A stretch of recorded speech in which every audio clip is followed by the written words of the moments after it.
మంత్రి కేటీఆర్ మాట్లాడుతున్నారు. ఇప్పుడు లైవ్ చూద్దాం. కొత్తగా ఒక మెడికల్ కాలేజ్ మంజూరు చేయలేదు గవర్నమెంట్ ఆధ్వర్యంలో. తెలంగాణ ఈ రోజు ప్రభుత్వం, రాష్ట్ర ప్రభుత్వం జిల్లాకో మెడికల్ కాలేజ్ కడతా ఉన్నది, జిల్లాకో నర్సింగ్ కాలేజ్ పెడతా ఉన్నది. మీరు ఒక్క కొత్త మెడికల్ కాలేజ్ కూడా ఇయ్యలేదు. కొత్తగా ఒక ట్రిపుల్ ఐటీ ఇయ్యలేదు తెలంగాణకు, కొత్తగా ఒక ఐఐఎం ఇయ్యలేదు, కొత్తగా ఒక ఐసర్ ఇవ్వలేదు, కొత్తగా ఒక నేషనల్ ఇన్స్టిట్యూట్ ఆఫ్ డిజైన్ కూడా ఇయ్యలేదు. ఒక్క విద్యా సంస్థ కూడా తెలంగాణకి ఇయ్యలేదు.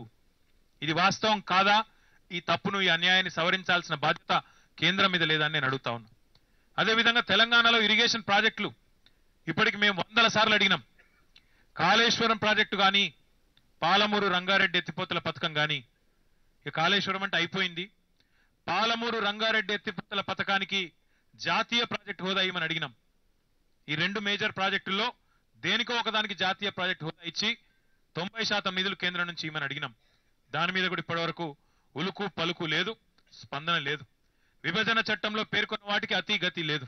మరి ఇప్పటికైనా ఈ ఆఖరి బడ్జెట్తోనైనా మా సిరిసిల్ల నేతన్నల కోసం మెగా పవర్ లూమ్ క్లస్టర్ ఇవ్వని ఇప్పటికి ఒకసారి కాదు 10 సార్లు అడుగుతూనే ఉన్నాం. ఇంతవరకు దాని మీద స్పందన లేదు. హైదరాబాద్ ఫార్మా సిటీ కడుతున్నాం, దానికి సపోర్ట్ చేయండి అంటే స్పందన లేదు. వరంగల్లో కాకతీయ మెగా టెక్స్టైల్ పార్క్ కడుతున్నాం, స్పందించండి, సహకరించండి అంటే దానికి స్పందన లేదు.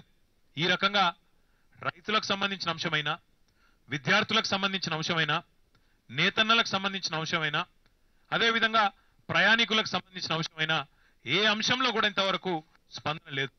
అదేవిధంగా ఈ రైల్వే విషయంలో ఇంకొక మాట, సీనియర్ సిటిజన్లకు ఇచ్చే రాయితీలను కూడా ఎత్తివేసినారు.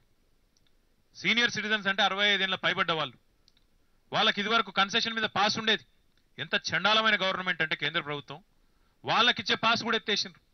కష్టమవుతుంది, ఖర్చు అవుతుందని చెప్పి సంవత్సరానికి 1000 కోట్లేమో అవుతుంది, పెద్దవాళ్ళకి ఇచ్చే రాయితీలు కూడా తీసి పక్కకు వారేసిండ్రు. ఇంతకంటే దుర్మార్గం ఏమైనా ఉంటుందా?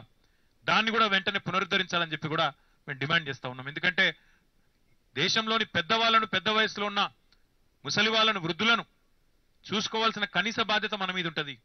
అందుకే తెలంగాణ ప్రభుత్వం